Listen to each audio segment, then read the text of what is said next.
Hi friends, అందరూ ఎలా ఉన్నారు? బాగున్నారా? Welcome to my Milky world YouTube channel. ఈరోజు కథలోకి వెళ్తే, అనగనగా ఒక ఊరిలో సోమయ్య అనే పల్లెటూరి రైతు ఉండేవాడు. అతనికి పొలం, గొర్రెల మంద కూడా ఉండేది.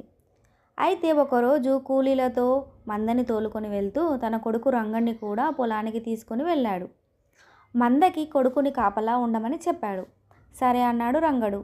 ఇక్కడ అప్పుడప్పుడు పెద్ద పులి వస్తూ ఉంటుంది, జాగ్రత్త అని హెచ్చరించి, ఒకవేళ పులి వస్తే కేకలు వేయమని చెప్పి తాను పొలం పనిలో కూలీలతో పనులు చేయడంలో నిమగ్నమైపోయాడు సోమయ్య. రంగడు ఆకతాయి కుర్రాడు. తండ్రిని ఒక ఆట పట్టించాలనుకున్నాడు. నానా పులి వచ్చింది అని పెద్దగా అరిచాడు. నిజంగా పులి వచ్చిందేమో అని సోమయ్య కూలీలతోనూ కర్రలతోనూ పరిగెత్తుకుంటూ వచ్చాడు. కానీ రంగడు నవ్వుతూ, పులి లేదు, గిలి లేదు, హాస్యానికి కేకలు వేశా అని అన్నాడు. సోమయ్య కూలీలు వెళ్ళిపోయారు. మళ్ళీ కాసేపటికి నానా నానా పులి అని అరిచాడు. సోమయ్య వాళ్ళు మరొకసారి వచ్చారు. ఈసారి కూడా వేళాకోళమే అని అన్నాడు రంగడు. సోమయ్య రంగణ్ణి కోప్పడి వెళ్ళిపోయాడు.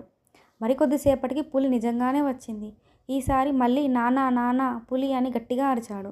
ఎంత అరిచినా సోమయ్య వాళ్ళు వినిపించుకోలేదు. హాస్యానికే మళ్ళా రంగడు అరిచాడని లెక్క చేయలేదు. పులి మాత్రం గొర్రెపిల్లను ఒకదాన్ని మెడ పట్టుకొని ఈడ్చుకొని పోయింది. రంగడు ఏడుస్తూ నవ్వులాటకి అబద్ధం ఆడితే అపాయం ముంచొస్తుందని తెలుసుకున్నాడు. ఈ స్టోరీ కనుక మీకు నచ్చినట్టయితే like, share, subscribe friends. Bye bye.